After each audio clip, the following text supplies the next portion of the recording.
So thank you to all of you guys for coming today.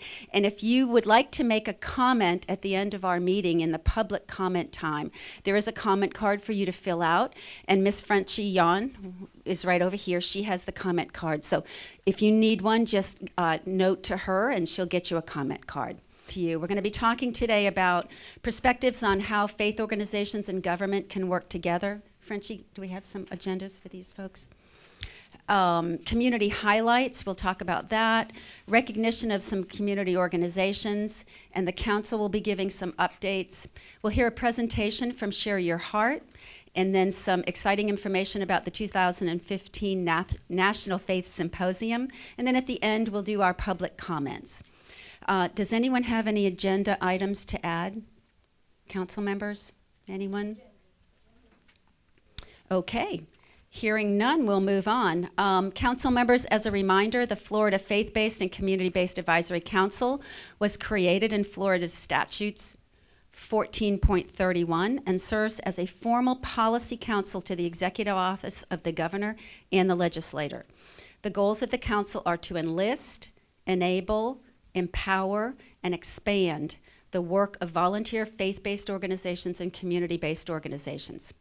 Today's proceedings will contribute to the council's task of providing an annual recommendation to the governor and the legislature that will encourage collaboration between government, faith-based, volunteer, and community-based organizations to work together to improve services and supports for all Floridians. I challenge us to utilize our passion and our knowledge and expertise to connect with each other to improve outcomes for Florida's children's, families, and communities. So I want to take this opportunity to introduce our newest member to the council, which is Pastor Marcus Smith. So Pastor Smith, do you have anything that you would like to share with us? Well, thank you and good morning to everyone, and definitely an honor and pleasure to be here. I will be on my best behavior, and I think that's why they set me next to the chair. But it's definitely a pleasure and an honor, and just look forward to all the great things that we can do to help out the communities of the great state of Florida. Great.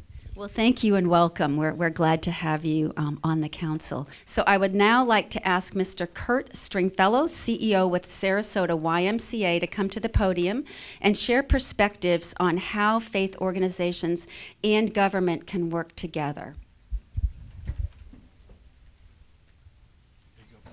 Thank you. Good morning. Well, it's great to be here, and I want to thank the council and Florida's faith-based and community-based advisory council. You know, I don't know how many states have this council, but it is amazing that we have one in our state. And so we thank the governor and the council for your work. Thank you. Give them a round of applause, guys. And also, if you can't tell, it's probably no small wonder that a person who has an accent like me grew up in rural South Georgia and runs a Young Men's Christian Association would somehow find his way to a faith-based symposium today. So I'm glad to be here. I'd like to start off by sharing with you a story that I heard just this past Sunday from Reverend Bill Hill at First Baptist Sarasota, which I think is appropriate for this meeting and for the work that we do. And he shared a story of how he was at home and how a lady was going down the road who was a member of his church, and she had a problem with her car. And she pulled into his house and she knocked on the door. And he came out and said, well, preacher, can you help me? And so he didn't really understand why that she thought that he could help, because he didn't really seem to know a lot about cars or mechanics. And so he walked outside and he tinkered with the car and he couldn't get it to work. The two things he said that he knew, and they didn't work. And he continued to look, and he finally tried something really remarkable. He looked in the owner's manual and he saw the light, and he identified the light in the owner's manual. And according to the preacher on Sunday, it said, "You can't fix this. Take it to the dealer." And I think a lot of times as he told this story, right, we can't fix ourselves. And we may not necessarily be able to fix other people. But we know as faith-based organizations that God can fix us, right? And I think that's what our role is often, is to get people on a track so that God can heal them. Isn't that a great story? So we can't fix it. So there's thousands of charities right in the U.S.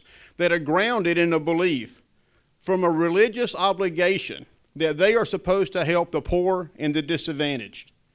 And faith-based organizations like the Salvation Army, Catholic Charities, Jewish Family and Children's Services, Florida Baptist, the Young Men's Christian Association, although there's probably some people who would actually question if Christian is still part of the YMCA, and All Faiths Food Bank, provide a large array of services to our nation's sick and elderly. And recently, I just read in preparation for this meeting that 70% of the nation's food banks are run by faith-based organizations. Did y'all know that? 70%. And 27% of the nation's emergency shelters and halfway houses are run by faith-based organizations. Did you know that? Well, some of you didn't know that one. But much of this work is funded by the government. And we need to thank our government for having the recognition of being able to allow us to do the work that we do. I think it's vitally important that we recognize their role in this and their understanding, right? In the long history, the government hasn't always endorsed by funding faith-based organizations. A lot of this has been recent, and we see again this committee we here have today, and we also understand the work, I think it was back that President Bush, right, outside of politics, just look at what he did in appointing a person, a department within the administration for faith-based organizations. And we, as faith-based organizations, have a responsibility to help maintain the balance of separation in church and state. And I'd like to share with you something a little personal. When I first came out of the Marine Corps, and also, again, being raised in rural South Georgia. Did you know I was from South Georgia? Don't know that? Got another one here. Nate, my neighbor here from Valdosta. Hey, we beat you in football last year. I don't know if you knew that or not. And so I came out, right? And the YMCA was so appealing to me with this mission statement that said we put Christian principles into practice through programs that build healthy spirit, mind, and body for all. Christian principles. The Christian principle is the fact that Jesus Christ is the Son of God. And then the last two words were for all. And I'm sitting there going, wow. I mean, boy, that was just like, boom, I was juiced on that, right? I was on steroids. And so I went through the YMCA work in Jacksonville, Florida, and I was on fire. And as I started moving up as a program director, and as I moved in, I got my first CEO job. And then all of a sudden, I went to, and I learned something that really was shocking. The YMCA does not meet the 501c3 standard because the YMCA is a faith-based organization. We meet the 501c3 standard because we are to alleviate the burden of government. Now, I don't know how many of you recognize that. You probably all, not being from South Georgia, except for one more here, already knew that. But I did not know that as a young, new CEO. And that really changed the way that I looked at things, because now all of a sudden it wasn't that I had just a mission, a religious mission, to go out and help the needy and the poor. But I had a government reason. I had a reason as a citizen of the United States to alleviate the burden of my very government to go out and do this work. So now I had a dual mission, a dual purpose. And sometimes I got it sort of sideways. Sometimes I just thought it was all about the Christian mission as opposed to this other mission, right? And I had to also understand as I kind of moved around that I had to be more embracing, because I could only be more effective in alleviating the burden of government. I could only be more effective in doing the work of the Y from that mission statement by recognizing the role of the government. And I was truly not at odds with the government, but I was in a true hand-in-hand partnership with the government. So as we go forward and we look at things, I would encourage all of us not just to look at what we are doing from our own mission statement, but what we are doing and what are the needs of the community, what are the needs of the government, and how can we step in and alleviate and help them. So I say that we just don't have a role now in helping people feel they're whole and leading them to God, but we have a responsibility to the social compact of our country. Thank you for the work that you do, and may God bless you.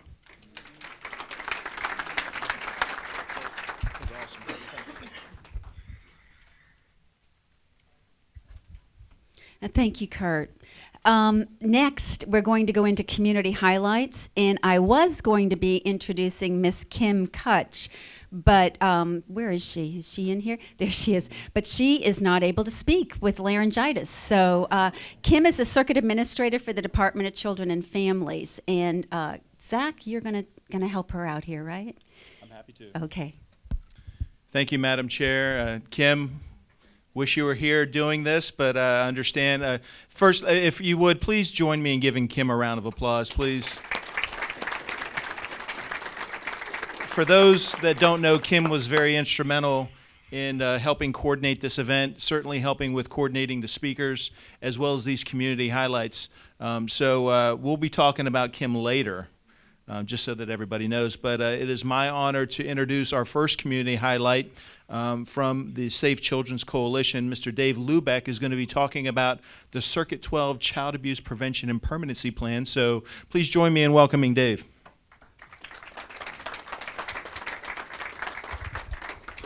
Thank you. Good morning. I'm here to talk to you guys in regards to our Child Abuse Prevention Plan. It's a 5-year plan. It's a statewide effort.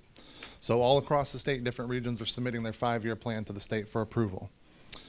The goals of the plan are they focus on prevention of abuse, abandonment, neglect of children.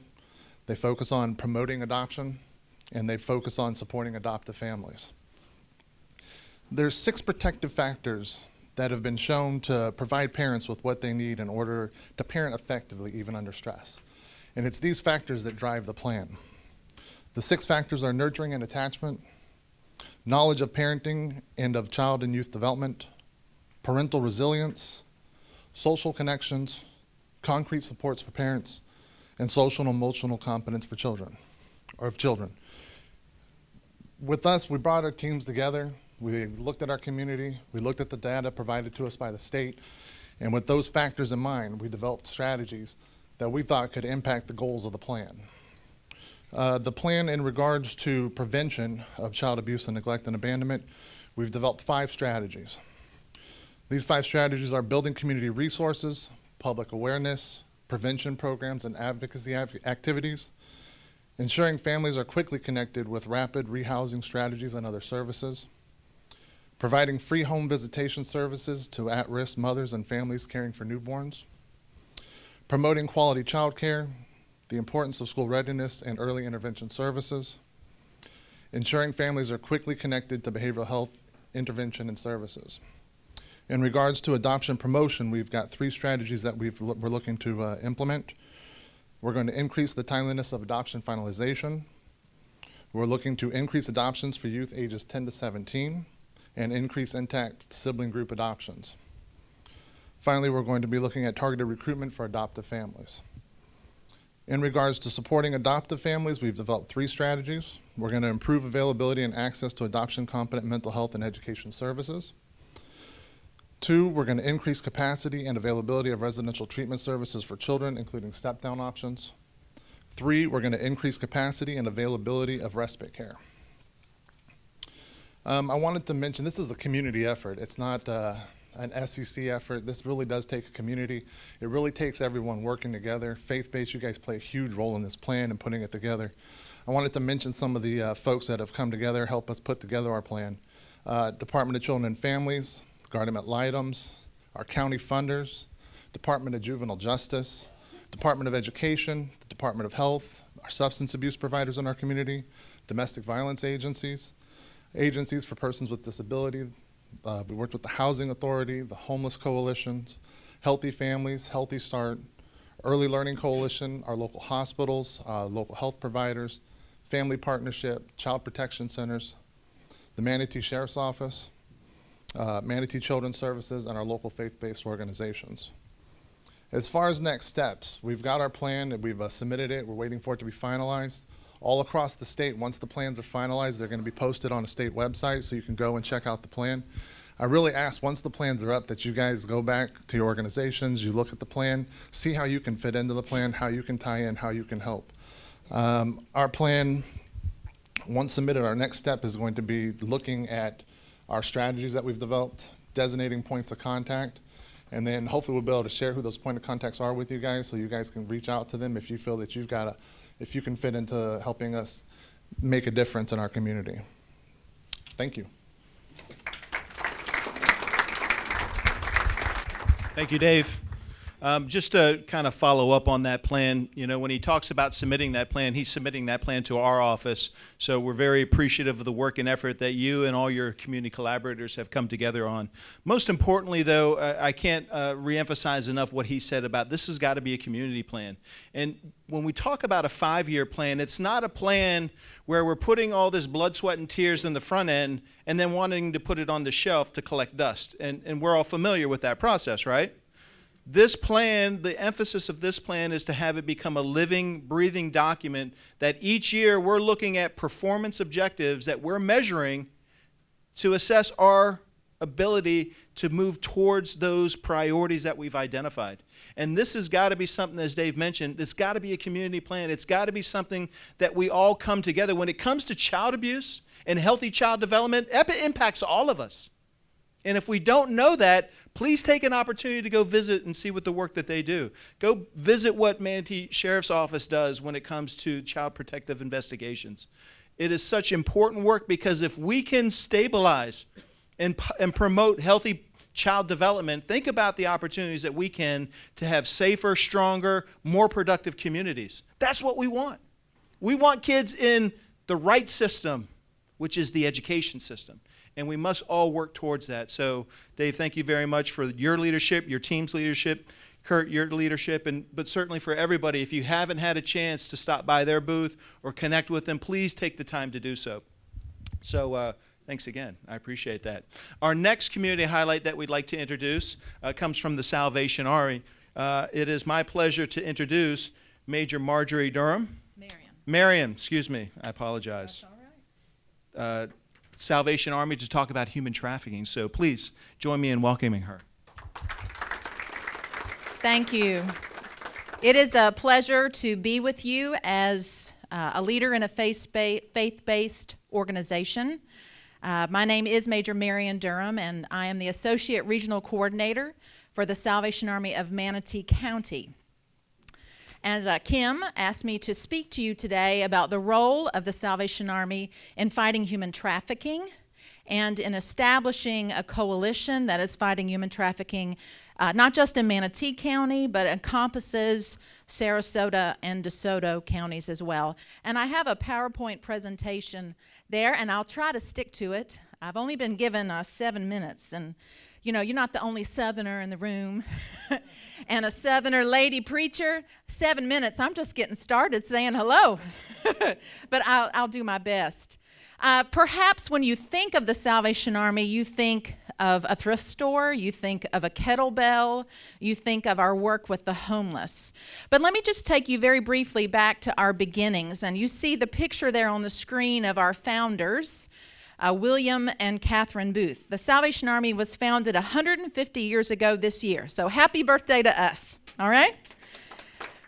And we were founded in London, England, and as part of the faith-based part of our organization, doctrinally our roots are in Methodism. Our founder was a Methodist minister, and part of the reason they began the Salvation Army was to fight human suffering of all kinds, and that's been going on since our inception. Now, we may have begun in 1865, and there at our very roots, when we were fighting human trafficking, we also were fighting child prostitution. And you see the 3 pictures there. The picture on the left, she was not a Salvationist, but her name was Josephine Butler, and she was an activist, and she was making people aware that child prostitution was rampant in Victorian England. And then the Salvation Army officer that you see in the middle was Florence Booth, and she and her husband Bramwell learned about what was really happening in London with human trafficking. And then the man on the right, his name was William T. Stead. He was the famous journalist of the day. And they partnered together to do a sting. All of the law enforcement people will like this. And Florence Booth and Bramwell Booth decided to prove to the community, through the writings of William T. Stead, he was in on it, they decided to buy a child. And so they purchased a young woman, and William T. Stead wrote about it. Now, people were buying children so they could be prostitutes. They rescued this woman, this young girl. And long story short, after the articles were published, it was called The Maiden Tribute of Modern Babylon. How's that for the title of a piece? But it was a series of journalistic pieces that highlighted the evils that were happening with trafficking in London during those days. And the Salvation Army fought and helped win the battle to prove that a girl could be bought and sold as a slave, and helped raise the age of consent in England legally from 13 to 16 years old. So we've been doing this for a long time. This is not new that the Salvation Army is working hard against human trafficking, all right? It's in our DNA. Salvation is our middle name. It's who we are. And now we are a part of something that happens on a global scale. The Salvation Army is in 126 countries around the world. So let's bring it a little closer. I can't tell you everything that the Salvation Army is doing in 126 countries. But as far as human trafficking goes, here's our strongest programs, and they're listed there on the screen for you. Project Fight in Raleigh, the Stop It program in Chicago, the Haven Atlanta program, and there are 2 residential programs that are very strong in Cleveland and here in Tampa. So that would be of interest to you, as well as numerous outreaches all across the country. All right, so let's talk a little bit more about Florida. There's different kinds of work that the Salvation Army is doing to fight human trafficking. Strip club outreach. There's a strong program in Fort Walton Beach, although they aren't the only one. In Panama City, Florida, which was my previous appointment, they're a very strong domestic violence program and shelter and safe house that does counseling with some of the girls who are trafficked to work at some of the t-shirt shops out on the beach. If you've ever been up there to the Panhandle and gone to any of those shops, most of the women that speak to you that work in those shops, you'll notice they have a very strong accent. They're from Eastern Europe. And I can tell you a long story about some of our work with them, but that's happening. In Tampa, Area Command, they have a human trafficking unit and shelter with a designated program there. And there's a lot of trainings and awareness programs that are happening. In Manatee County, we have recently trained all of our Salvation Army employees who already have clients coming in to recognize, identify, and help victims of human trafficking. So we're doing that. But I want to highlight just a little bit about the Tampa program. They're providing emergency shelter and stabilization. You know, these women and men, they've done some things with labor trafficking with migrant workers as well. These are some of the services that the Salvation Army is providing to them. Basic necessities, their entitlements, especially as far as the law, they're giving them counsel, medical assistance, legal assistance, mental health counseling, case management, life skill classes, and empowerment groups. So all that is happening with the Salvation Army in Tampa. And one other note about the Salvation Army's work in Florida, if you are involved at all in the fight against human trafficking in Florida, then this name, Dottie Groover Skipper, is not new to you. She's a chair of the Free Network, and she is now on staff of the Salvation Army. She's our divisional coordinator against human trafficking in our state. And she has been appointed by Attorney General Pam Bondi to be on the task force to fight human trafficking. So you see, we're already there. We're in Tallahassee. We're working hard, and we're networking together. Now, in Manatee, Sarasota, and DeSoto counties, I'm a part of a leadership team that has been working in Circuit 12 to establish a coalition to fight against human trafficking. Now, that team is more than me. The leadership team consists of myself, representatives from More to Life, Sail of Freedom, and the Sarasota Commission on the status of women, and I see Joyce Raby is here. Give us a little shout out there, Joyce. Good to see you. She's on our leadership team as well. So some of the goals that we have for our coalition are listed there for you. We're working hard to expand the coalition, and Kim has been instrumental in that. She knows everybody, and she email blasts everybody, and that's been great. I do see some other familiar faces who have been to some of our other meetings, so thank you for your support. We are trying to engage more and more law enforcement, local agencies, and help with the legal services for survivors. We've held our own training workshops. We began by blasting through email local agencies in those 3 counties, and have had a Human Trafficking 101 seminar at the Salvation Army in Manatee County in Bradenton out on State Road 70, as well as a law enforcement luncheon, which was wonderful to begin to really network. As I'm sure you know, there's not one law enforcement officer that's in charge of everything. There's this city police and county and sheriff, and everybody has to work together to fight this large problem.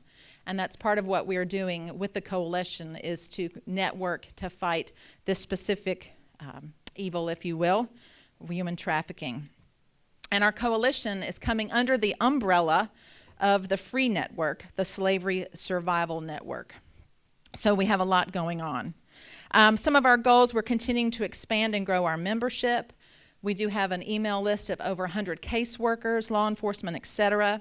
And one of the things that we're doing, and this is where I really need you to help me, is if you would like to become a part of the coalition or be placed in our resource directory, perhaps your agency or whoever you are representing today, your church, if you would like to become a part of that, then see me today. I have a pocket full of cards, and I'd like to network with you. And if you would like your information about your agency or church or whoever you are representing today to be included in the resource directory, we're working on that right now. Kenzie Pentecost from Sail of Freedom is in charge of that project, and I can connect the 2 of you, and that would be really helpful if you want to help us and partner with us to fight human trafficking in our region. Our future goals include the formation of specific committees and expanding the leadership beyond the 4 main leaders that I spoke of. In closing, this gentleman here, this is our founder in his later years. You saw a picture of him young at the beginning. He said this very, very late in his life, when he was blind, when he could barely walk, but he was still passionate about what he was doing in the Salvation Army. He said this: "While women weep as they do now, I'll fight. While little children go hungry as they do now, I'll fight. While men go to prison in and out as they do now, I'll fight. While there is a drunkard left, while there is a poor girl lost upon the streets, while there remains one dark soul without the light of God, I'll fight. I'll fight to the very end." If that resonates within you as it does in me, and you would like to become a part of our coalition, then please talk to me today while I am here. You can't miss me. I'm in uniform. I'm going to stand out, all right? I'd love to network with you and speak with you about being a part of our coalition. Or we're also at the very infancy stages talking about the Salvation Army leading a strip club outreach starting in Manatee County. So if you would like to be a part of that, then just see me today. Thank you very much.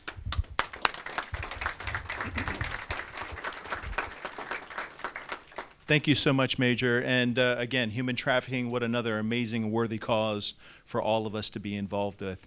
Thank you so much for that presentation.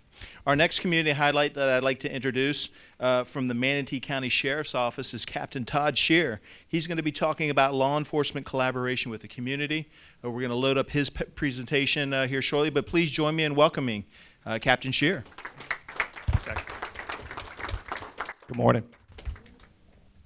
Director, thank you for having me. Kim Kutch, thank you for inviting me, and I'll be sure to use up your 7 minutes, I'm sure.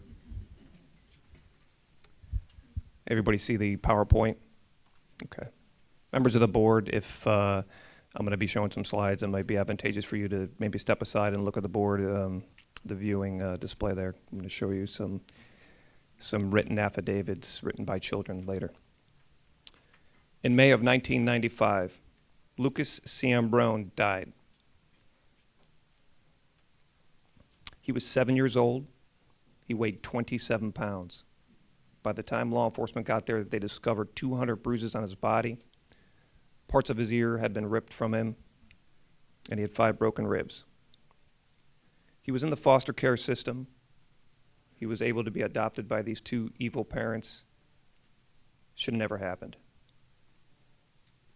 There was plenty of reason to blame a lot of people in this particular case, but there was something good that came out of it, and the community demanded change. And with that, as the pastor said earlier, birthed vision and leadership from the Manatee County Sheriff's Office. Then Sheriff Charlie Wells, Major Shingledecker, took this initiative and took this opportunity to take over child protective investigations at the Sheriff's Office. And on February 21st, 1997, the Child Protective Investigation Section was created at the Manatee County Sheriff's Office. And this is very unique because we were the first sheriff's office in the state of Florida to take on these types of investigations. And this is very unique because you have the dependency investigation and you have the criminal investigation. And when you bring those 2 components together under the same roof, sharing critical information and details, less likely that information can slip through the cracks. And specifically at the Manatee County Sheriff's Office, we bring the whole family component together. We have the domestic violence unit, the sex offender unit, the school resource officer unit, child protective services, all under one roof. And what happens when you bring all these people together? They share information freely. They don't have to necessarily stay in their lane or their sandbox. They can share with one another. And we're seeing great success. Okay, so what are we seeing here locally at the Manatee County Sheriff's Office? Go to the next one. Show you some statistics that are very alarming to us and very concerning. Should be very concerning to all our faith-based partners as well. Take a look in 2012. These are the total cases that would have been assigned to our child protective investigators. In 2012, we had about 4,200 cases. And let's go right up to 2014, just a little bit below 5,000 total cases assigned. I'm going to sharpen that down for you. I'm going to talk about children removed from their parents. Should be alarming to you guys.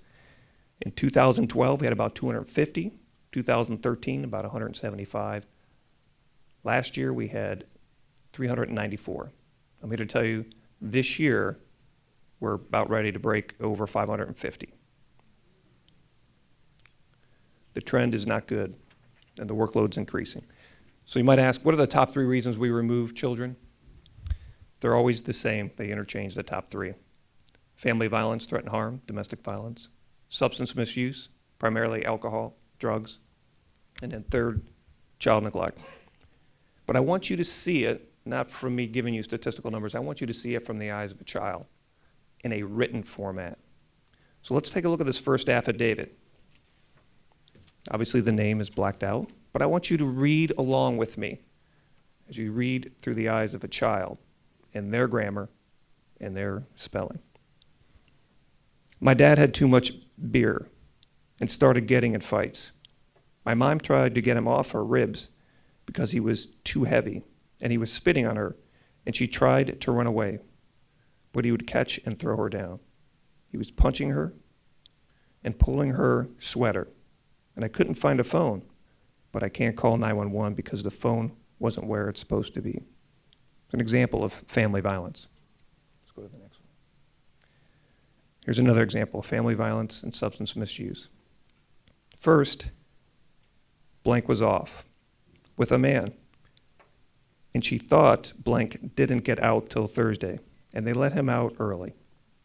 While she was with the man, blank was searching for blank, and he eventually found her at a friend's house smoking crack cocaine and didn't want her to use the drug anymore. So he started at here and grabbed her head and kneed her, then punched her in the face. Then they come home and started smoking crack. Then this morning, he blamed it on her, that he was addicted to drugs and started hitting her again. She started yelling, and I called the cops. And blank fled from the cops. Okay, let's take a look at the next one. Another example of family violence and substance misuse. I blank live with my mom, blank. She does drugs like crack, and she goes to the doctor one time every month, and she is prescribed Xanax and Roxy 30s. Interesting, she knows the milligrams. She sells them, and that's how she gets her money. She also says she hates me. She wishes I was dead, and if I died, she wouldn't come to my funeral. She don't feed me or get me anything I need, like food, drinks, clothes, soap, toothbrush, toothpaste. My grandma pretty much supports me. And my friend's aunt wants to take custody of me, but my mom won't let her. The end. Family violence, substance misuse example. And the last one, example of child neglect. My name is blank, and my mom's name is blank, and she went to a Super Bowl party. She left me home all alone. She told me to be home by 8 p.m., and she said she's coming home at 11 p.m. She told me not to go to my friend's house. Safe to say, the mom never came home. An example of child neglect. I just want to let you know, these are mild in comparison to what we're seeing out of those 5,000 cases. Very, very mild. But this is where it starts from the front line. This is where we partner with, can make a significant difference in the community we're trying to change. So you can see our workload is increasing significantly. Our child removals are increasing significantly, and the need is great. But even with this need being so great, I'm reminded of a scripture in the book of Isaiah, which I read a few days ago. I'm going to read it to you. Isaiah 6:8. Many of you probably have heard of it. Then I heard the voice of the Lord saying, "Whom shall I send, and who will go for us?" And I said, "Here am I, send me." And I think of the people in this room. I think of you guys, every one of you. You're the ones that are going to make the difference. Law enforcement gets there. We protect the children. We can keep the bad parents away or the caregivers away. We can put them in a room. We can protect children. But who's going to love them? We can provide food, clothing, shelter. But every child's basic need is love. It starts with you. Just like to finish up. Manatee County's population is approximately 20% children, but they're 100% of our future. Something we take very seriously at the Sheriff's Office. We proudly partner with all of you here, our faith-based organizations, to make a true difference in the community. And I want to finish up with this last quote. Many of you may have heard it, but it's very applicable, and it was by a teacher, Forrest Whitcraft.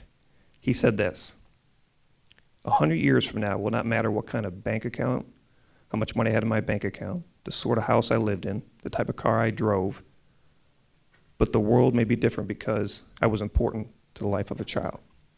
I want to thank you for all you do. I want to thank you for partnering with the Sheriff's Office. Thank you very much.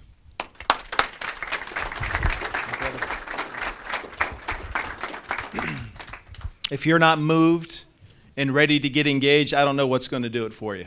All right? Seeing those testimonies, I mean, heart-wrenching. And again, the importance of healthy child development, the role we all play, and how we can get involved to make a positive difference in a child's life. So members, yes, could you please make your way around the front there? Kurt, can you lead the train around? And thank you, Alan, for working over there. So let's try to do tallest in the back. I'm not going to say short, but lower people in the front. That's worse? I apologize. There was no ill intent for that. Okay. It is a great honor for our council to be able to recognize community organizations that make a true difference in the lives of children and families in their communities. The first group I'd like to introduce is the Manatee Children's Services Advisory Board. Do we have a representative here from them? All right, let's give them a round of applause.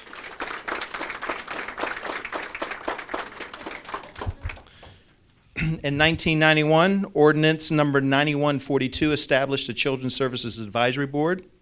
This 13 board member is appointed by the Board of County Commissioners to evaluate, prioritize, and make recommendations concerning the needs of Manatee County's children and families. The advisory board provides these programs, future recommendations on an annual basis. Would you stand up front so we can take a picture of you, okay? And then I'll call you over, all right?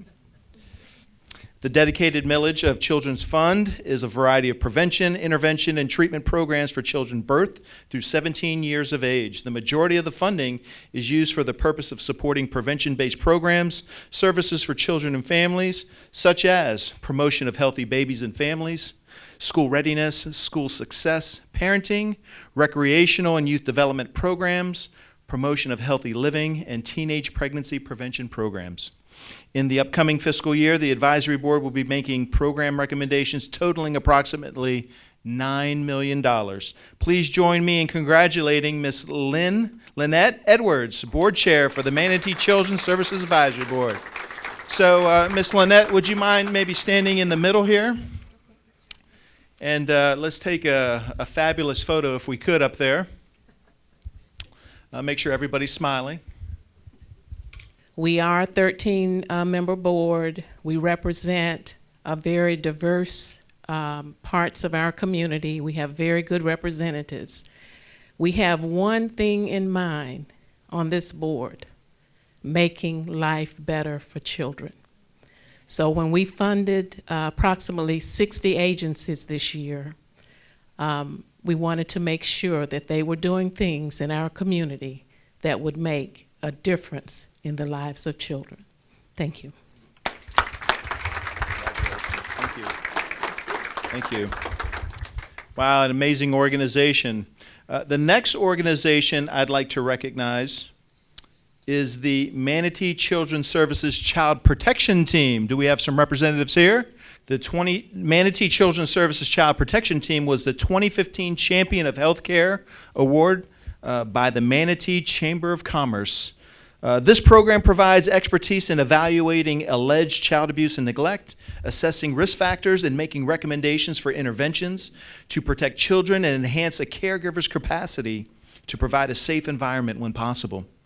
The team is medically directed by Dr. Jerome Isaac, who has been serving the community for nearly 3 decades and provides an array of services from medical evaluations, child and family assessments, forensic interviews, and coordination of multidisciplinary staff, and just to name a few.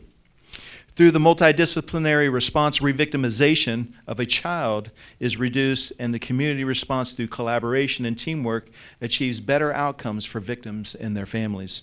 Please join me in congratulating Ms. Melinda Thompson, Chief Executive Officer with the Manatee Children's Services Child Protection Team. Hi, I'm Melinda Thompson, and I'm the CEO of Manatee Children's Services. We are so honored for this recognition and for the work that we do in our community.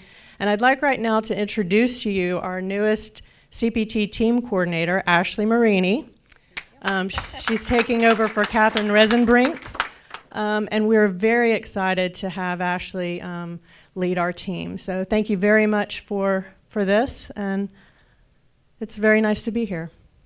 Awesome. Congratulations. Thank you. Congratulations. Nice to meet you. Yeah, absolutely. Our third organization that we still may be waiting on somebody, but hopefully they'll show up soon enough, I am very proud to introduce is Catholic Charities Diocese of Venice. The Catholic Charities Diocese of Venice created the Casa San Juan Bosco Farm Worker Housing Program.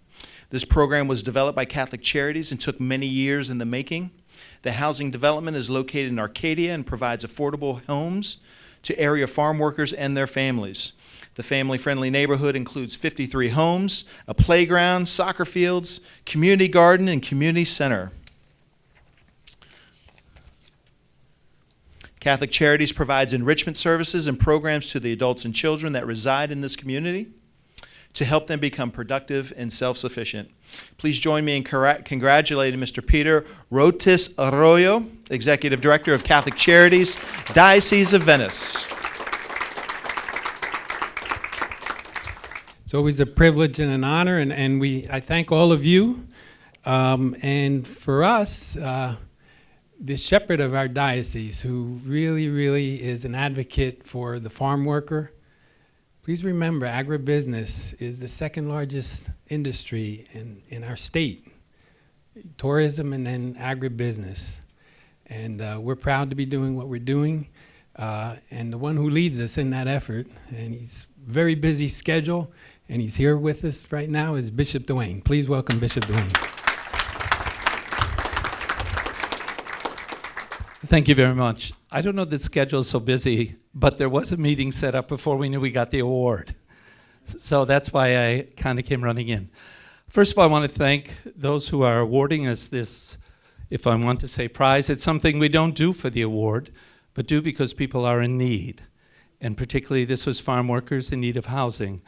We put a great deal of emphasis on housing, particularly for poor within the Diocese of Venice, looking toward veterans, toward single women, women with children, giving them the opportunity to be able to go forward with their lives. But in a very particular way, as Peter has said, for the migrant farm worker community, those who really support a great deal of business here in this state, but oftentimes live in squalor conditions or have nowhere to live. We're pleased to have completed phase 1 of the project that we are being awarded for. Phase 2 is beginning, and we look forward to a phase 3 to make it possible. We don't do it all on our own monies, I can't pretend that, but to reach out to other communities that we are able to partner with, to cooperate with, and to provide the services that are needed to that segment of the population that is in need of housing in this case. Thank you very much for recognizing what we've done. We're very honored by it. Thank you.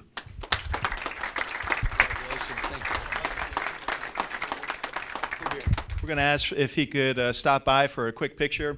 You know, it's interesting, when I did my research on this program, you know, a lot of people always question to say that this won't work. This is a waste of money. But now that they've completed it, what are they saying now? This is a model. We need to replicate it. We need to do more of this. So again, congratulations to the Catholic Charities, Diocese of Venice, for the amazing Casa San Juan Bosco Farm Worker Housing Project. Thank you all very much. Peter, thank you. Thank you, Bishop. Thank you. Not on our agenda, but there are still a few other individuals we would like to recognize. Bishop, you're welcome to stand there if you'd like. We welcome your photo.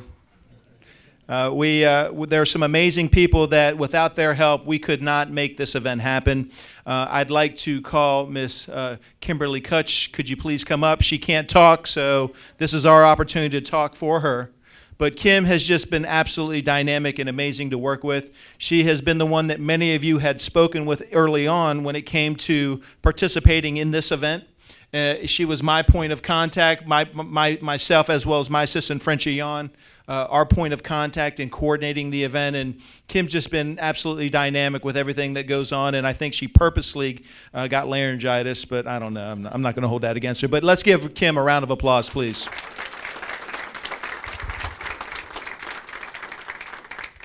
Okay, thank you, Kim. The next person we would like to recognize, and we've already recognized her already, I hope she's still in the room, Ms. Violet Huseman. Are you still here? Where's she at? All right, we'll have to catch her later. But, you know, Violet, of course, has been absolutely amazing. The next person we want to recognize, and, you know, here's a guy that I met when I came down in April. Actually, it was even before that. When I first came to Sarasota County to be a part of the One Church, One Child event, that was an amazing event, and I had the honor of meeting this gentleman. He's just so passionate about the work that he does. and he does it through his faith. And I had the opportunity to come back in April and talk with him more. And during this planning for this event, I specifically reached out to him to seek his support to please reach out to the faith community to assist in our efforts of getting them here to enable us to facilitate connections. And we were so honored by this morning. He provided the opening prayer, and I'd like to recognize Minister Rod Meyer, please.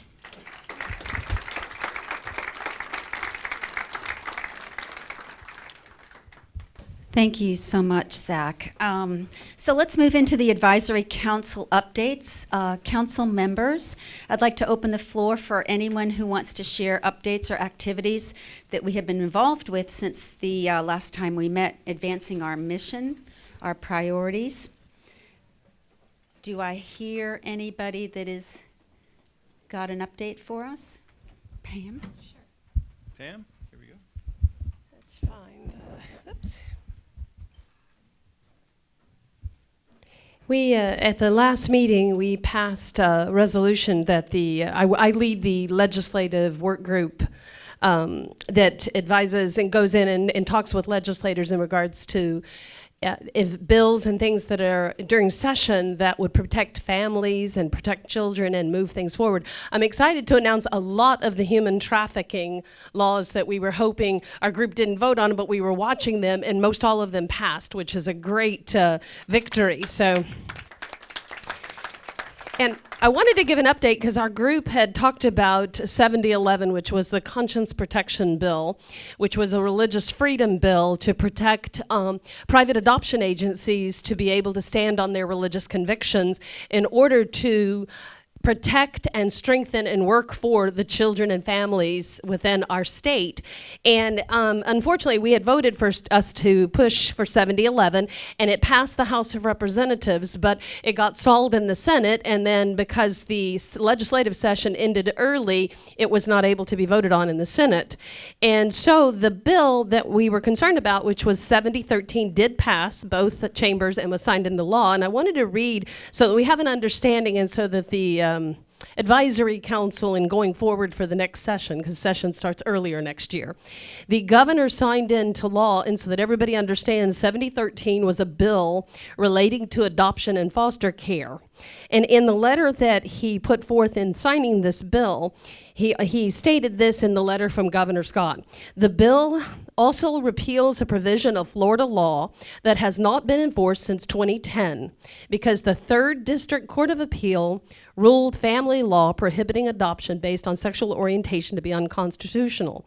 Following the court's 2010 action, the state's adoption law requires officials to assess potential adoptive parents according to the best interests of the child, regardless of the parent's sexual orientation. It is important to note that some private, faith-based child placement agencies have expressed concerns that eliminating the provision in statutes will hamper an agency's ability to operate according to the deeply held religious beliefs, and that the Florida Religious Freedom Restoration Act of 1998 does not provide adequate protection. Florida partners with many faith-based groups and organizations to serve the most vulnerable in our society, including those groups that facilitate adoptions. It is important to maintain these partnerships as private adoption agencies are responsible for placing some of our most vulnerable children, including many with special needs, in stable homes that serve the child's best interests and gives the state the best chance of a successful and happy life. Florida has a long history of protecting religious liberty and expression, and it is my belief that signing this bill codifies the state's current practice into law and does not harm those fundamental rights. To be clear, some of the faith-based child placement agencies do not place children in homes with same-sex parents, and this is a matter of their strictly held religious beliefs, consistent with religious freedom rights granted in the First Amendment to the U.S. Constitution and in Article 1 of the Florida Constitution. It is my hope and expectation that the legislator will take further action to make it clear that we support private faith-based operators in this child welfare system and ensure that their religious convictions continue to be protected. Florida's laws must protect the free exercise of religious liberty and faith while protecting Floridians from illegal discrimination. These are and never should be mutually exclusive pursuits, Governor Rick Scott. And based on his letter and the last two paragraphs in regards to the adoption bill that was passed, I want to put forth to the council that in this next legislative session, we need to work for a conscience protection bill to be passed, like what we said that we were pushing for last year in 7011, that would work to support the Florida Family Children's Home, Catholic Charities, and any other private agency to be able to continue their good work. And as this council, that's part of our job, I believe strongly, to work for making sure that government and faith-based groups can work together. So I'd like to put it forth that the bill that we were voted on last time to go forward, that we would do that, a conscience protection clause. Any questions? Gretchen, Zach? I want to put that forth. Do we need to second it? What do we need to do? So can you please state the motion that you are putting on the floor? I put forth the motion that this council will say that in the next legislative session, which starts, the committee meetings start in the fall, that we will put forth again something similar to 7011 in regards to a conscience protection clause, so that private adoption agencies are able to stand on their religious beliefs and do what's right for those vulnerable children. Who seconded? Perry did. Okay, hearing a second, do we have discussion? Yes. I would just like to make sure that whatever bill is passed next year, it has protection all around, so it's not looked at an opportunity for anybody to discriminate, but an opportunity to protect what is currently happening in the faith-based organizations. Are you thinking you have a specific protection clause that you want included, or are you just saying generally you want that verbiage? 7011 was the bill that this council voted on last year to go forward with. The members of the legislative leaders that I talked with, Florida faith-based, the Baptist Children's Home and Catholic Charities and myself met with the Senate Chairman, Rules Committee Chairman Simmons, and talked to him in regards to 7011, and it would be putting forth language very similar to that, but it would be to protect religious freedom for these agencies to go forward. So the clarity of the language would be very similar. We don't have legislation yet, but all of the leaders, including our governor, is asking for this. So I think that it's important that at least the dialogue goes forth, and it will be a strong, in order to protect Florida Baptist Children's Home, Catholic Charities, and other private agencies from any religious, being able to stand on religious freedom. And that's the verbiage, so it would be very similar to 7011. I believe that Catholic Charities and Florida Baptist Children's Homes and others will be working with the legislators. But I think it's religious freedom and a conscience protection, so I don't know, I think it's just our agency saying, we should be involved in the conversation and saying, yes, it's a priority of the Council for Religious Liberties. Well, I would just, Reno Zuns from Ottawa Baptist Church in Tampa. We do work with, of course, not only with Florida Baptist Children's Homes, being Southern Baptist denomination, but also one local agency, For Kids of Tampa Bay, which does a lot of great work. They've done our professional parenting classes for foster care and adoption. I know, talking to him, the director of that organization, they would pretty much not be able to work with the state anymore if that were forced upon them. Now, all these folks have told me they do, refer to other organizations that will do same-sex adoptions and foster care. They, because of their, again, our beliefs and scriptural beliefs, would not do that themselves. So they refer to other organizations, and I certainly have no problem with that, but they would be pretty much put out of working with the state, and they do some great work right now in our community for sure. So. Is there a comment down here, Carl? Just to follow up, to reiterate what the governor said. So I think that the governor is asking for this. He's asking that the legislators would get involved. So I think it's important for religious freedom's sake and for the children. So since the governor has asked for the legislators to get involved in this and strengthen the religious protection. So I'm thinking that we can review what the legislature puts forth. Is that what you're asking? In essence, what I think I'm hearing is that as a council, we're looking to support what will be put together, which looked like the bill looked like in the past. In other words, we're together going to make a stand that we are in support of what the legislature will put forward, similar to the bill. That, yes? Help me with that. Let me help you.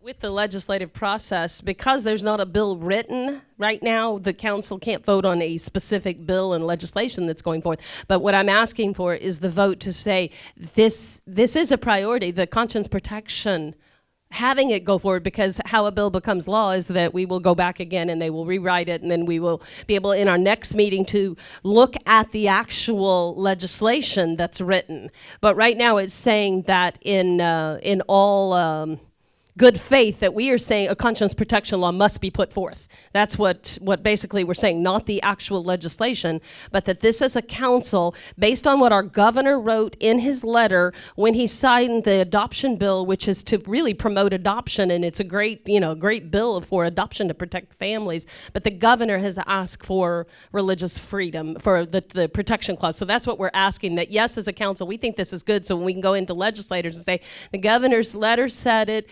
We as a council believe that we want to support protecting these private adoption agencies for the sake of the children, because if Florida Baptist Children's Homes and Florida, the Catholic Charities and other private groups go out of business, it's the children of Florida that will be hurt. And so that's what I'm saying, that I think that as a council we say, yes, we care about the children and we're going to fight to protect them. Are there? Oh, we have someone on the line. Yes, go ahead.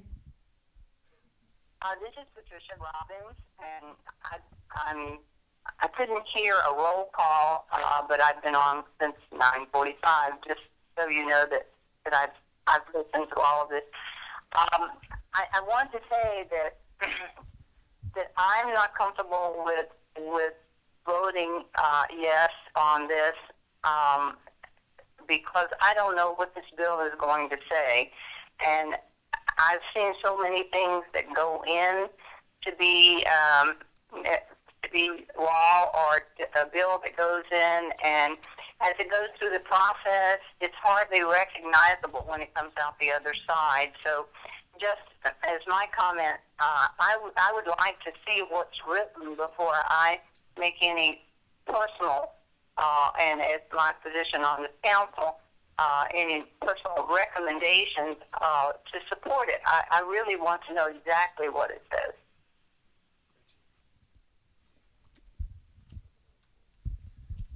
I would tend to agree with Patricia in all due respect and wanting to promote inclusiveness in the adoption process and protecting people's rights to free exercise of their faith. But I think that the devil is in the detail, and what the bill says, from my perspective, would because frankly the faith community is not monolithic on this issue or really on any issue. So I'm uncomfortable with it, with a blanket endorsement of a bill without knowing what it says.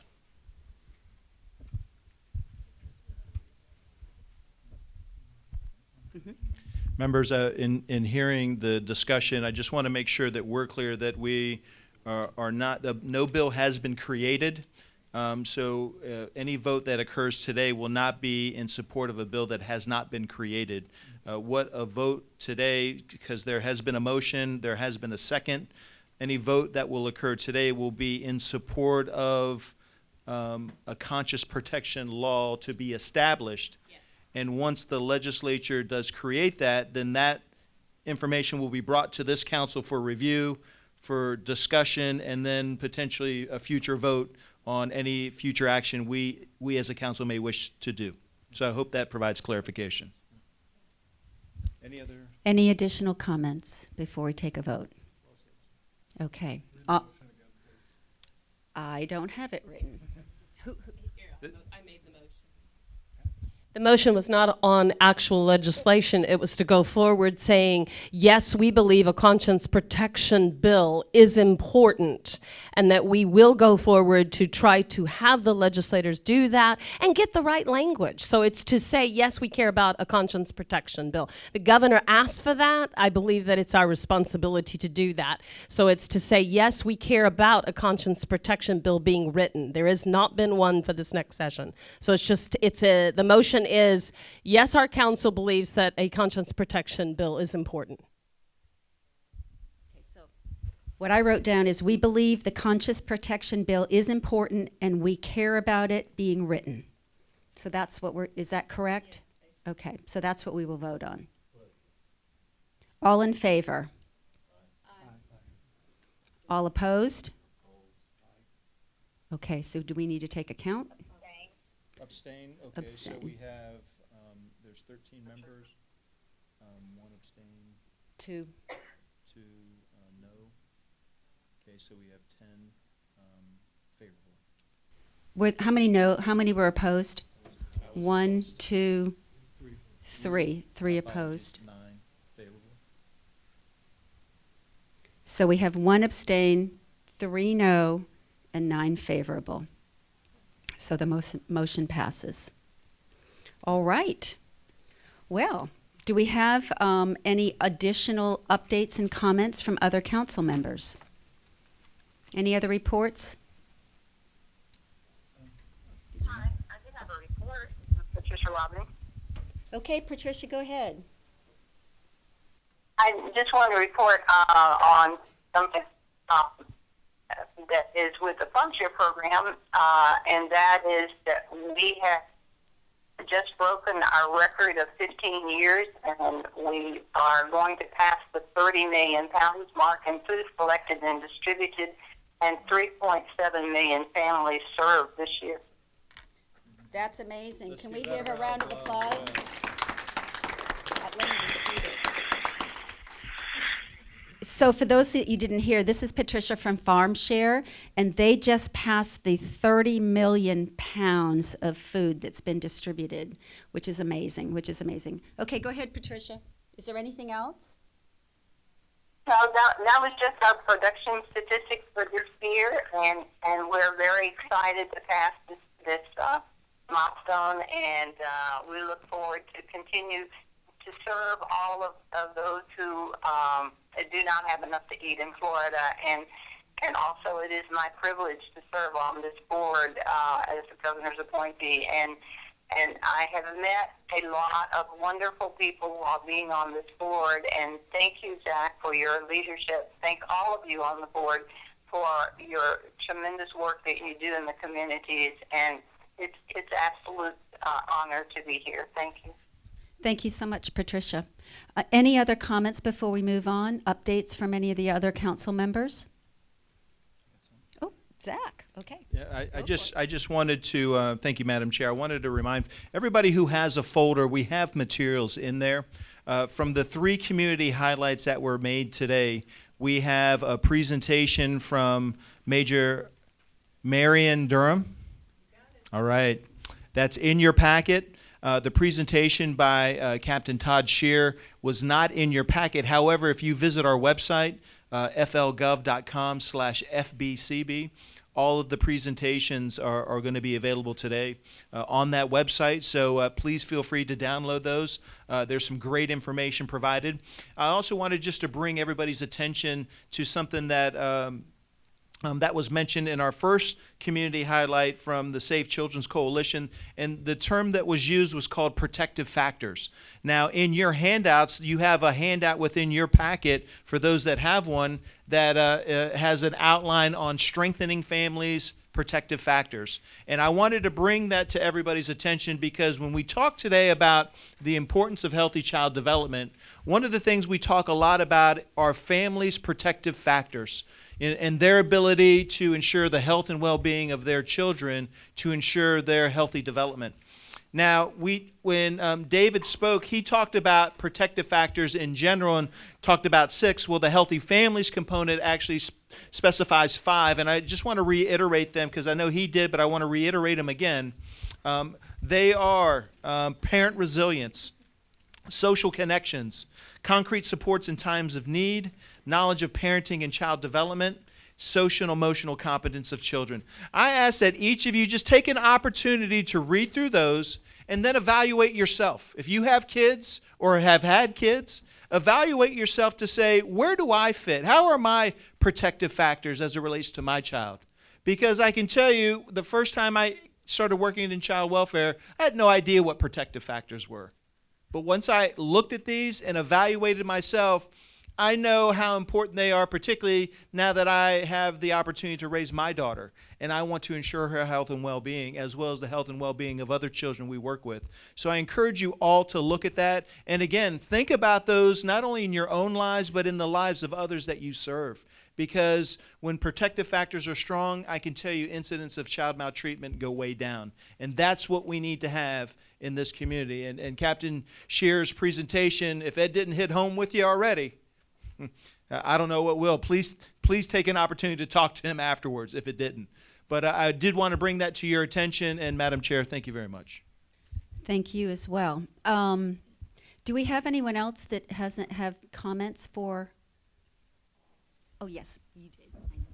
Well, just want to thank you again the presentations today, Major. Where our church is involved also with helping with the again what you're working with and this sex trafficking also, and Kurt this morning talking about alleviating the burden from the government. I'd not really thought of it in those terms, but that's certainly important for all of us. So pray for our church. We've been working with down in Tampa, Hillsborough and Pasco County, but particularly in the area of Sulphur Springs. We're working with the mayor and city council to start something called Hope Street, where we're giving, again, a lot of working with the students there to and helping to get their GEDs, et cetera. So a lot of things trying to alleviate that burden because, again, part of the real problem there is the education. Then also in the at-risk schools in our city. Many of them just don't have the funds, et cetera, and the manpower to do a lot of mentoring. So those are things that are going on with our church right now. So we're real excited about that, as well as with working with Eckerd Community Alternatives there in our area for foster care and adoption. So some things, just continue to pray for our church, just because we need you all as well. And thank you so much for the presentations today because they were awesome. Okay, great. Thank you so much. I just wanted to make mention, we're not going to take a break because we're going to just keep moving on here. So if you do need to get up and take a break, please feel free to do so. And again, I want to remind everybody that if you would like to make a public comment, we do need to have you fill out a comment card. So if you found that you need that, Ms. Frenchie's over in the corner. She will provide you with a card. Okay, so now we want to move on to our next presentation, and I'd like to introduce to you one of our colleagues and council members is Mr. Roland Gonzalez, and he's going to provide us with an overview of Share Your Heart program. I thank God for being here and what God is doing. First of all, I would like to commend the YMCA, Kurt. He said something today about Isaiah, and before I continue, I just want to make sure that everyone understands that everyone that's in here is part of the body of God. If we were all noses, there wouldn't be any air. So you are all part of this. Today, the Salvation Army spoke about human trafficking. Everybody thinks the Salvation Army only just does food and in a time of disaster. You all make a difference. As far as Dade County, I used to do the largest youth event with 38,000 people, 260 agencies of the state of Florida for one day. And we thought that it was all about numbers. God is in the business of one person. And the Lord slapped me silly one day and said, you know what? Because the Lord waited to the last moment to be able to have one kid come to me and said, you know what? On that last meeting that I had, that's when I met the Lord. So it's all about one people. So every single person in this place has a call. And, I just pray that you could see what God is doing. And the government, when it comes back, this has been done from 445 BC with Nehemiah before he built that wall. Okay? He had favor with the king. He was the cup holder for the king. And all he asked the king was to get letters from the governors so that they would not stop him to be able, okay, to do the work to help his people. And that's how the wall was done. And it was done, and it was created, and it was the protection of Israel. So what I'm saying to you is right now we're in the same spot in 2015.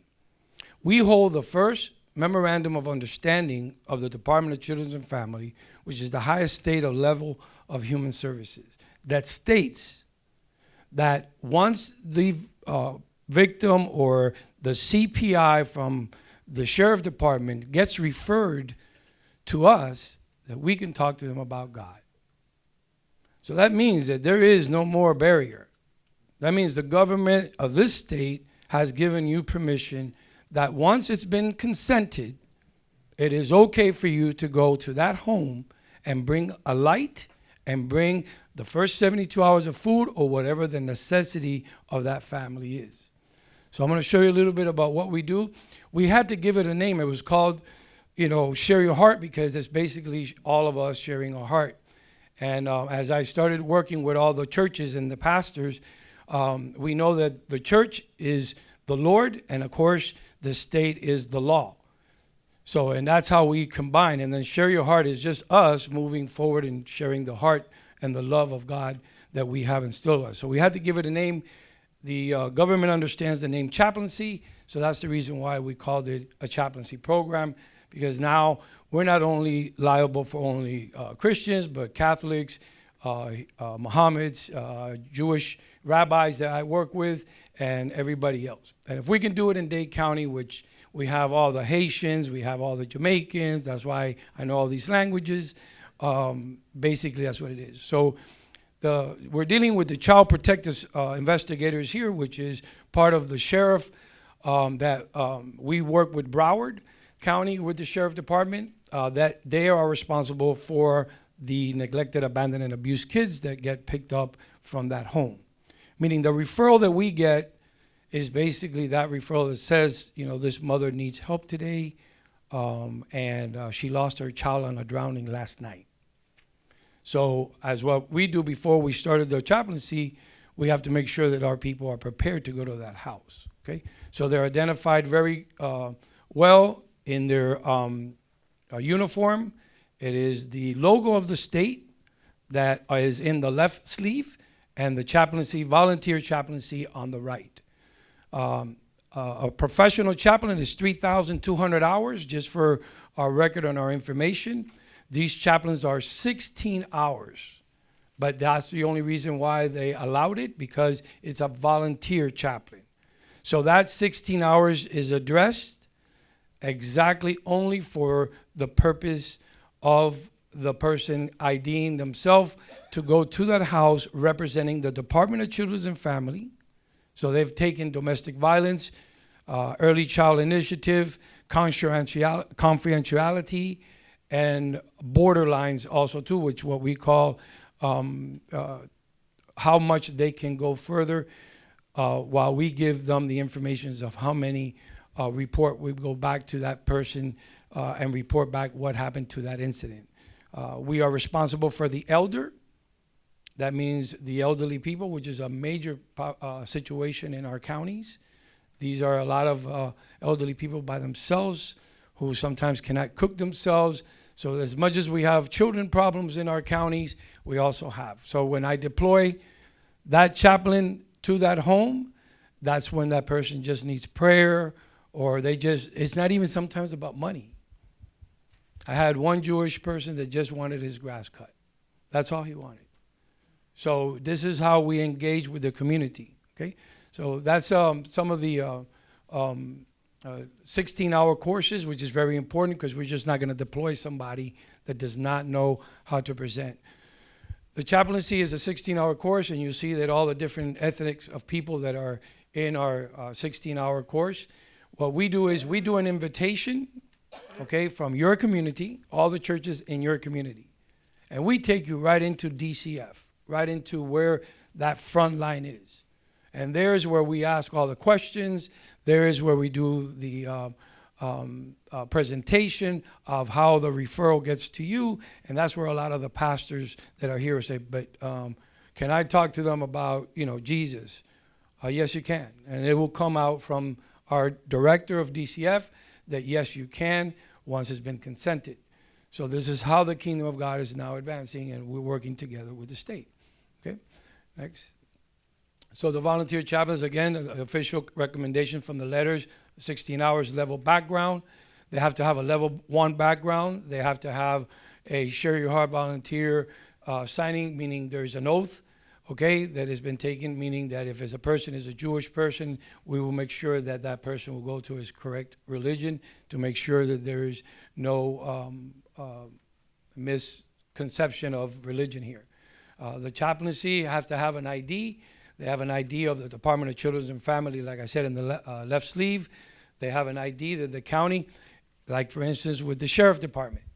The Sheriff Department is law enforcement. So as we as DCF and the chaplaincy program from the churches that work with the pastors is a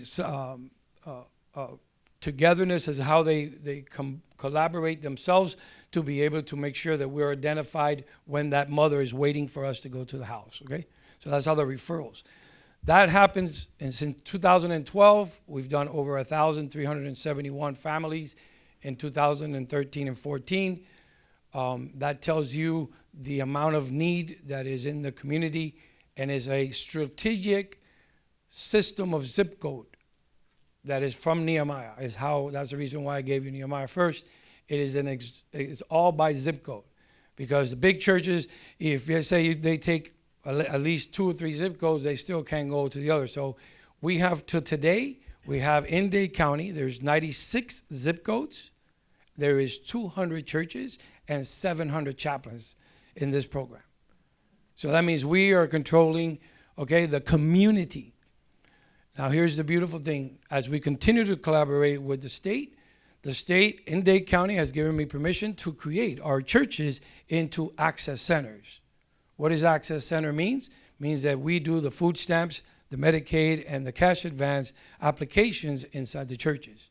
So where would the people go in the community that can't walk, don't have to go to downtown or wherever places in transportation? They can just go to their local church and be able to take care of the needs that the government has available for them. And as right now, in June 20th, we're starting our first disaster training. And this is certified by FEMA. So my chaplains will also, in these particular churches, are 40 hours trained for CERT and nationally recognized. That means that we will be ready also in the 96 zip codes with 2 churches per zip code ready for when there's a disaster in Dade County, okay? And Broward. And that's what you see here. There is a map that as every zip code the state looks at, they can hit the zip code and it tells you how many churches already are involved in that zip code and how we can deploy them in less than 24 hours as the kingdom of God. Next, and then of course, upon the referrals, engaging with the families, providing supplies of 72 hours of clothing, offering the sources of hope, spiritual support, and sharing the heart of the faith-based organizations. That's the referral forms that, as you saw, is similar to what the sheriff showed. That's what comes to us, and when we set you up as a chaplain, that's exactly the referral that comes through. So of course, there's a report, much given, much is expected from God. We need to report not only to the pastors and the churches that are supplying a lot of supplies, the state, we have to make sure we continue to have all that record in place for both sides that we make sure we give. That's the report that we give the state every month of all the referrals that come. So because of this, the fire department came. The first responders in Dade County said, hey, we're the first responders. We get everybody's calls. Is there any way that you Share Your Heart can actually participate and we can send you the referrals? And we get a lot of their elderlies because a lot of the elderlies, so yes, we do have a partnership with also the fire department. And so that's only law enforcement. And that's what I just said. Luke 12:48 is the Lord much given, much is expected. And we have the accountability. This is our fire department's partnership. Next. This is our domestic, because the county has seen how this has worked together with all churches, the county itself gave us the human trafficking and domestic violence. Is the only office in the state that has 40 partners, something for you to think about. 40 partners in one office. That victim doesn't go anywhere. It goes from there. There's state attorney. We can make an arrest from there, so the victim doesn't have to go to, to police. So in our area, we have a lot of women that are being trafficking that are not from our USA. So we get a lot of that there. So there is all kinds of attorneys that help them with their citizenship, and that's why there's 40 agencies of the state that is in that one office. And of course, because of we help them with their food and their children, they're giving us the office to operate as Share Your Heart in their main office. So this is the Domestic Violence and Human Trafficking Office. And without the faith base, this is how I got here. I was just doing the same thing that you do, is go do God's work. And God has taken us to, and I feel honored to be on the council, because the council is really there to support your efforts just as much as what we're trying to do is trying to get you tapped in. There is so many resources in your community that a lot of the times the churches just did not know. I don't know if they have a 211 here too. That's you need a help, just call 211. They'll hook you up. They mostly know a lot of and of course you are free to call the council. We'll be able to help you in whatever that we can bless you with, and also in your journey, okay? So God bless you, thank you so much. So I helped Rolly do this PowerPoint, and I wanted to show you this last slide because it's so important, because at the bottom of the heart, he asked me a question. He said, "What's missing?"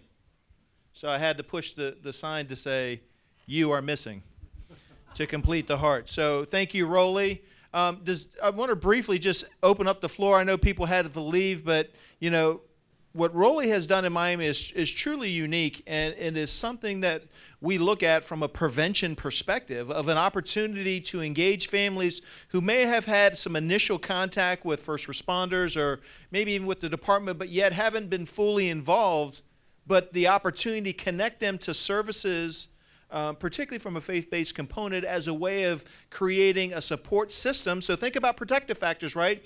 Creating social connections and organizations that can provide concrete supports in times of need, all right? All these things as a prevention effort.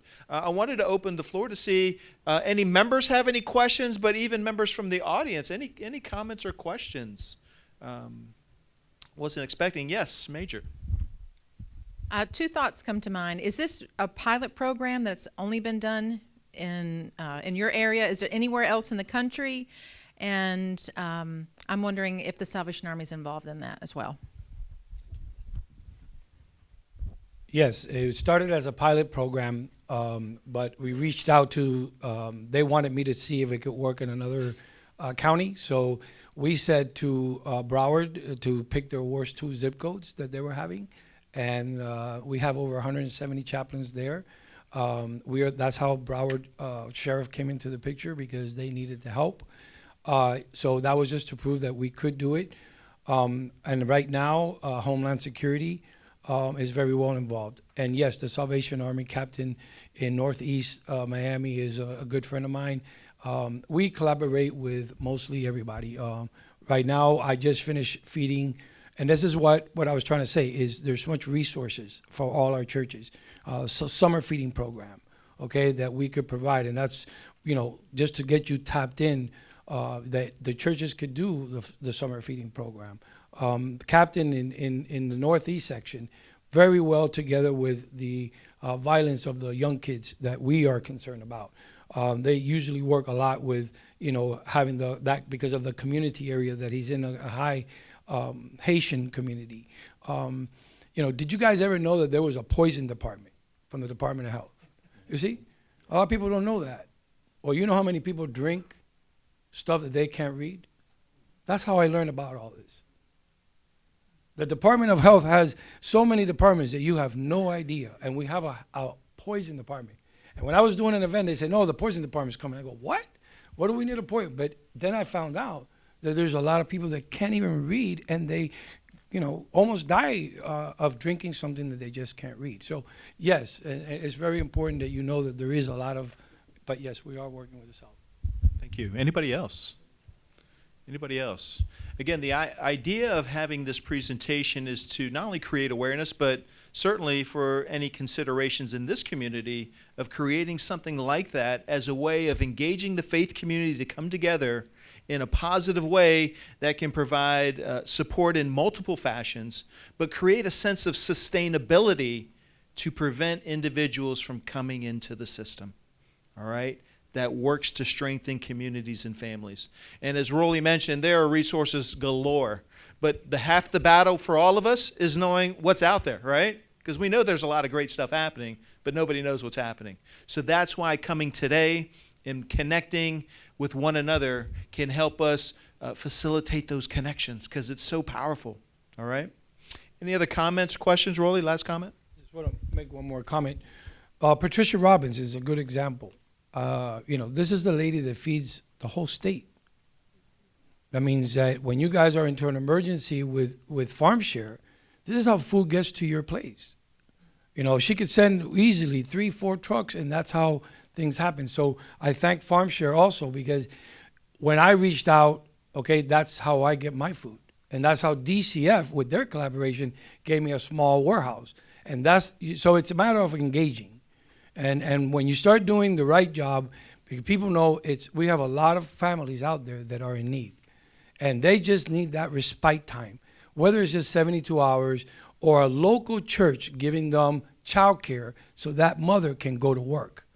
I mean, it makes a big difference. And you should hear the testimonies of just what would make one person just be able to have some place that they feel that their child is safe so she can go out and be able to go work. So that's important.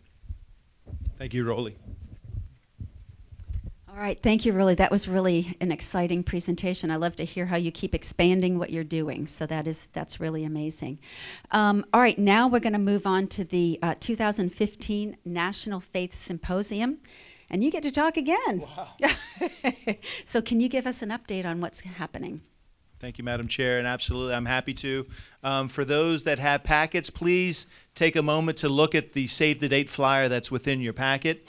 If you do not have one, feel free that there is one on our website, our faith-based website, and the Faith Symposium website is pretty simple. It's faithsymposium.com, and we encourage all of you to take an opportunity to visit the website. So anybody attended the prior Faith Symposiums? Let me see a round of hands in here, please.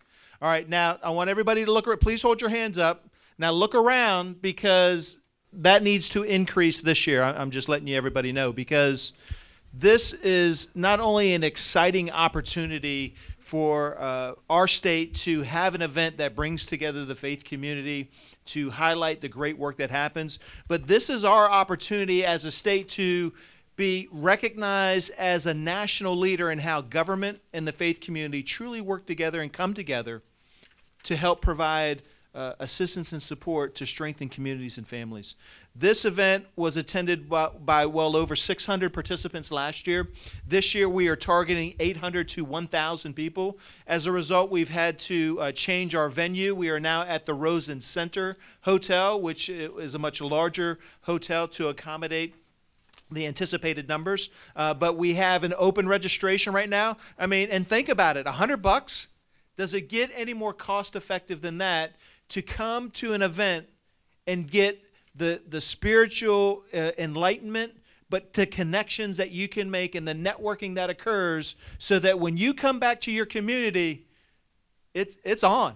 It's game on in what we can do to really create positive change. So I wanted to share that with you. I wanted to create some excitement. I can tell you, even though it's not noisy in here, I know you're feeling it within. I can just feel it.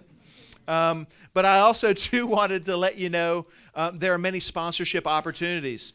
We have our sponsorship list that's included on our website. It's also included, and we've put out a challenge to the Faith Council members. And I have to bring this up. And Pastor Smith, since you're the newest member, I don't know, I have to put you on the spot here, but I've challenged our council to be a sponsor of $5,000, and that could be contributions from individual organizations. It could be your support in reaching out. I see Pastor Anderson down there brainstorming already. I appreciate you thinking about it.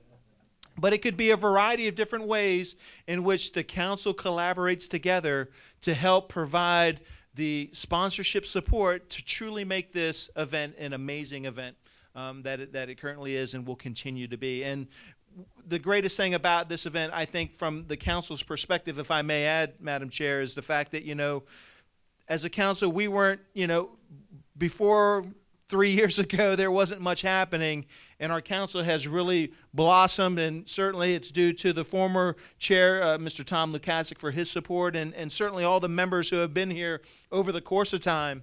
And have seen the transition and how we are truly trying to take this to another level. And again, we can't do this as a council without the support from you folks either. So again, please take an opportunity to mark your dates on the calendar. It's October 13th and 14th. We typically do a pre-session meeting on that Monday the 12th. We'll have an evening reception. Let me tell you, we try to make it a nice red carpet event, and I know some people like to take pictures, so there'll be great photo opportunities up there as well. So, Madam Chair, thank you very much. Okay, well, excuse me. I just wanted to share along with it that agree with you that the National Symposium was a great opportunity for our organization. We ended up being a presenter there and made a fabulous connection with the Department of Corrections. They happened to be sitting in on our session and heard some of the work that we were doing in reentry and such as that. And as a result of that session, we've got some great partnerships that is going with the Department of Corrections. So I just encourage any of you to be a part of it, to potentially, I don't know, can people submit for workshops, or is that already done? I believe the website will have some information. Okay, so the website, if you think you've got something that you may want to share with the rest of the community, that would be another great opportunity to do that. So anyhow, all that to say, I just encourage you to participate in whatever way is best for you. So, anyone else have any other comments about the symposium, council members? Anyone want to say anything? Yes? You actually said it, Gretchen, but I want to just second what you said about presenting. We've presented at the symposium as well, and I'll tell you, I heard things here today from groups within this community that really would be wonderful presentations. I think that we need to really let our lights shine, and I hope that all of you, that particularly those of you that presented today, will consider putting in a proposal for a presentation. I think it would be a great addition. Thank you. Anyone else? Any other comments? No. Okay. Well, we're going to move into our public comment section. Do we have any public comments? We have none. Anyone want to make a last-minute public comment? Don't be shy now. Come on, we want to hear from you. Okay, Frenchie, do you have a form? Quickly, so that we can. Anyone else? Just put your hand up. Because we're running actually ahead of schedule, right? So we've got time to hear from y'all. Madam Chair, Council, and to each of you, we first want to thank you for coming out today. This is my very first time ever coming to Sarasota, and I'm just impressed with Sarasota. I'm all the way from Pensacola, the western gate to the Sunshine State, Escambia County, and it is a blessing to be here. This is a very good venue. So much planning went into this, of course, and I'd just like to thank the chair and thank Zach and thank Frenchie and the others for making it so amenable for us. Thank you for your time, and I just want to, this will not be the last time that I'm in Sarasota. I've already called home to my wife and said, we now have a great vacation place. The beach is second to Pensacola, but we'll be back. Thank you. Thank you very much for the opportunity to make this comment. I've been involved with the child welfare community for about the past 5 or 6 years. I started showing up at different meetings, and one thing led to another. I worked on the CAP plan originally about six years ago, and one thing led to another. Eventually got appointed to this committee, that committee. I found out if you show up, you'll get appointed and get put to work, and but that was fine. I currently serve on the board of the Family Safety Alliance, which is our community organization by statute that helps to work with the child welfare community. And we started an organization a few years ago called Bank Believers Against Abuse and Neglect of Kids, and it's a ministry of our church. We try to partner the faith community with the child welfare community, and that's what we try to do. And we've established a lot of different partnerships and try to facilitate those. One of the things I've noticed a little bit as I get more into the system and I get down in the weeds of the system, particularly working with foster families and working with different programs that need to be vetted through the courts and various things like that. One of the things I've noticed is the need for us to remember that we have basically, I believe, three domains. We have the home, we have the church, and we have the government. And all three of those, I believe, are ordained by God and need to be work in concert with each other. And all of us need to have a mutual respect for what we do in those three domains. And so it's a very general comment, but I'm seeing what I believe, a perception I have of a trend that we may see some erosion of respect, and we have to work diligently to maintain that respect among the three organizations and make sure that everyone feels heard, they feel not only respected, but that they're valued for what they bring to the table. Because of foster families, obviously, they have their own expertise, they have their own heart in this program. Sometimes they're confronted with the state side of that, the caseworkers, the coalitions and so forth, the community-based care organizations, DCF and so forth, and it can be quite intimidating.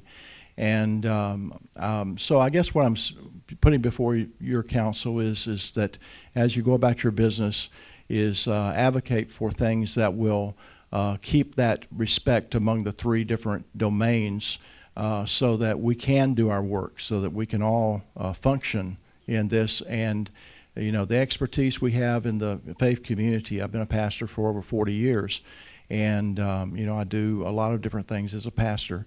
And so even if I don't have the same credentialing, for instance, as maybe certain people in the industry, it doesn't mean that I don't have the expertise, and therefore, you know, for us to be able to understand that perhaps first, and then be able to work together in a more collaborative way. And so that's what my comments are about. Thank you. Can I respond to that? Of course. May I respond to that, please? Rod, thank you very much for your comments. I want to also draw attention to the packets for those that have them.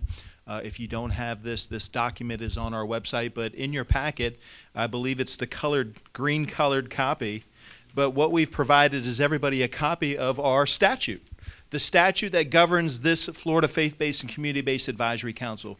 And the reason why we included this document in here is because we want to be open and let everybody know what is it that we are responsible for. And what Rod just talked about is right on point, because if you turn to the second page, it lists approximately 12 items that this council is responsible for in providing recommendations to the governor and legislature on how faith-based, volunteer, and community-based organizations can work hand in hand with government. And we don't want to lose that respect. We need to have it. We need to work hand in hand. We need to work not only in collaboration, but with coordination and with strong communication. And what you will see, and I can promise you, everybody who signed in today, and if you did not sign in, please make sure you do. But we plan to send out a survey to each region of where we have our meetings to basically ask a question, provide us your thoughts on these recommendations. We want to know what you think, because as a council, we would like to be able to take your information, bring it all together, and then have this council vote to the items that are most salient to speak to the governor and legislature about the work that this council can do. Or at least that's what I'd like to propose to the council. So, but most importantly, this is why we provide this to you. So please take an opportunity to review it. If you have any comments or questions, please don't hesitate to email us and let us know your thoughts. We welcome that. Can I make a comment? Yes, please. Well, I again, thank you for making that comment. And I just want to say that as a faith-based organization and as a staff person that works for a church, that my role there is to bring collaboration between the church, government, and nonprofit organizations. And it hasn't always been easy, but I do say that I think it's really moving in that direction in a very fast pace. And I think what I'm seeing as a staff person in a faith-based community is the government, you know, Department of Corrections and DJJ and the others that we work with, I think really have opened their eyes and understand that there is a lot of opportunity for folks to work together. So I love the comment that you made about understanding the respect for one another, because I think that is something that we really have to work on diligently to make sure, because each person comes from their own perspective. And so we bring our perspective, but we also bring all of our other things with us too. And so it's important to realize that as we try to work together for the good of the third person. That's really what I believe that our role is in doing that. So thank you for making that comment. My name is Larry Rose, and I'm with an organization called Replay Outreach. And our specific task is working with kids who have been incarcerated, trying to reach out to them, break them out of the system. Many of the things that we saw on the slide of kids who've had these kind of things happen are the kids who end up incarcerated. So we try to break them out of that system.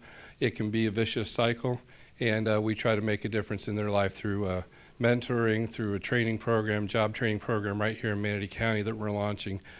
Thanks to Children's Services Advisory Board supporting us in that, which is a blessing. So we are glad you guys were honored because you have honored us as a recipient of that. So we're excited about that.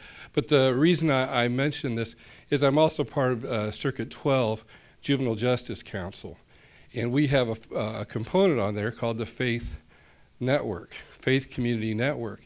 And many of you from Sarasota and Bradenton and DeSoto counties, we want you to get involved in this. So you can help us. We support and have been very much a part of the National Faith Symposium since it started, and we want to continue that relationship with that.